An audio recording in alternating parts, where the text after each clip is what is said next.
السلام عليكم ورحمة الله وبركاته.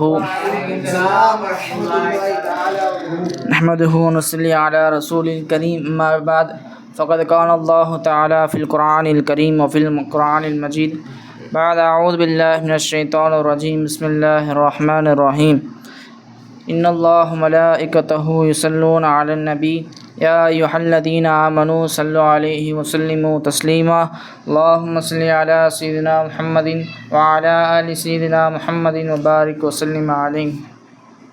அல்லாஹ் தாலா நம்ம எல்லாம் முஸ்லீம்களாகவும் மேலும் முஃமின்களாகவும் பிறக்க வைத்து மேலும் எம்பெருமானா ஸல்லல்லாஹு அலைஹி வஸல்லம் அன்னவர்களின் உம்மத்தில் அல்லாஹ் நம்மை ஆக்கி அருள் புரிந்திருக்கிறான். அந்த அல்லாஹுக்கு எல்லா பகலும் அல்ஹம்துலில்லாஹ் அல்ஹம்துலில்லாஹ் அல்ஹம்துலில்லாஹ். அன்பார்ந்த அல்லாஹ்வின் நல்லடியார்களே, அல்லாஹு தாலா ஏராளமான மனிதர்களுக்கு ஏராளமான தன்மைகளை அல்லாஹு தாலா உருவாக்கியிருக்கிறான்.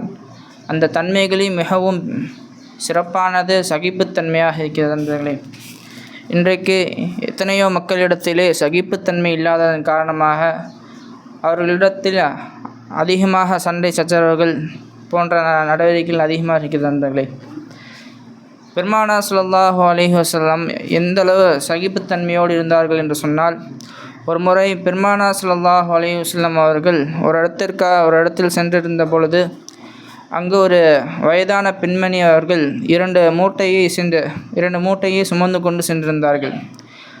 அப்போது பெருமானா ஸல்லல்லாஹு அலைஹி வஸல்லம் அவர்கள் அந்த வயதான பெண்மணி இடத்தில் சென்று அவருடைய இரண்டு மூட்டையும் பெருமானா ஸல்லல்லாஹு அலைஹி வஸல்லம் அவர்கள் வாங்கி கொண்டு சென்றார்கள்.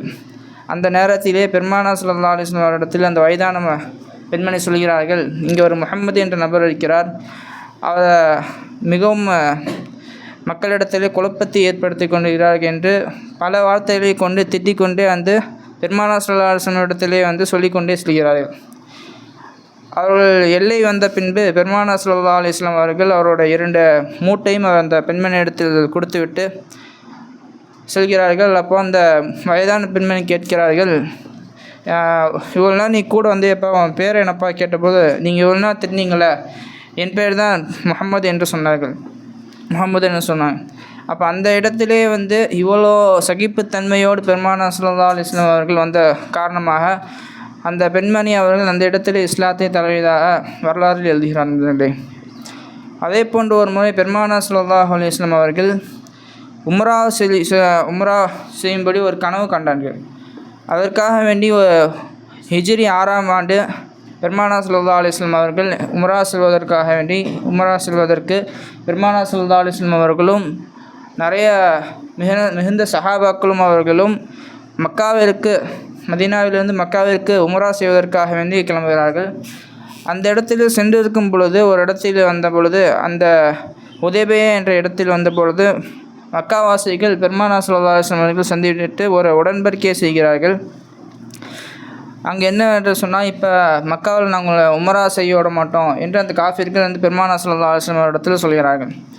இதை கேட்ட சஹாபாக்கள் எல்லாம் அவரிடத்தில் போர் செய்யும்படி பெருமானா ஸல்லல்லாஹு அலைஹி வஸல்லம் சொன்னதற்கு பெருமானா ஸல்லல்லாஹு அலைஹி வஸல்லம் அவர்களும் மக்காவாசிகளும் ஒரு உடன்படிக்கை செய்கிறார்கள். நிறைய உடன்படிக்கை செய்து வருகிறார்கள். அதில் ஒரு உடன்படிக்கை என்னென்று சொன்னால், மக்காவிலிருந்து யார் முஸ்லீமாகி மதீனாவிற்கு வருகிறார்களோ நீங்கள் மீண்டும் அவர்களை மக்காவிற்கு அனுப்ப வேண்டும் என்று சொல்கிறார்.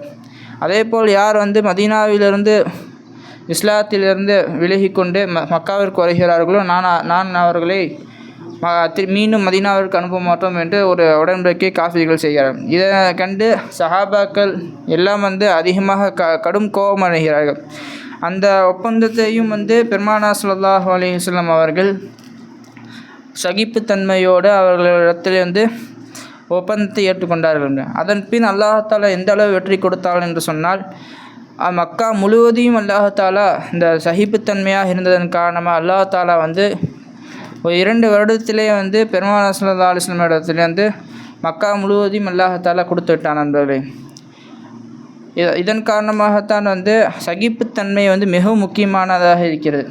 இன்றைக்கு மக்களிடத்திலே அதிகமாக சகிப்புத்தன்மையை காண்பதில்லை. ஏன்னு சொன்னால், இப்போ அவரோட சண்டை என்று சொன்னால் அவர்கள் அந்த சண்டையை சகிப்புத்தன்மையோடு செல்லாமல் அவர்களிடத்தில் மீண்டும் சண்டை போடுகிறார்கள். இதன் காரணமாக பல பிரச்சனைகள் வருகின்றது நண்பர்களே. அதேபோல் ஒரு முறை பெருமானார் ஸல்லல்லாஹு அலைஹி வஸல்லம் அவர்கள் இஸ்லாத்தை பரப்புவதற்காக வேண்டி தாயிஃப் நகரத்திற்கு செல்கிறார்கள். அப்போ பெருமானார் ஸல்லல்லாஹு அலைஹி வஸல்லம் அவர்கள் இஸ்லாத்துடைய செய்திகள் எல்லாம் அந்த மக்களிடத்தில் சொல்லும் பொழுது அந்த மக்கள் எல்லாம் பெருமானார் ஸல்லல்லாஹு அலைஹி வஸல்லம் அவர்களை ஏராளமாக திட்டினார்கள்.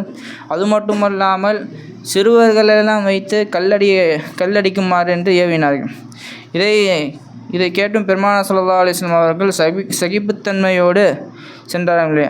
அந்த இடத்திலே ஜிப்ரீல் அலைஹிஸ்ஸலாம் அவர்கள் வந்து சொல்லி, யா ரசூலல்லாஹ், நீங்கள் வேணால் ஒரு உத்தரவிடுங்க, இந்த 2 மலைகளுக்கு மத்தியில் அந்த ஊர் இருக்கிறது, அதனால் 2 மலையையும் நம்ம ஒன்று சேர்த்து நான் நசுக்கி விடுகிறேன் என்று ஜிப்ரீல் அலைஹிஸ்ஸலாம் சொன்னார்கள்.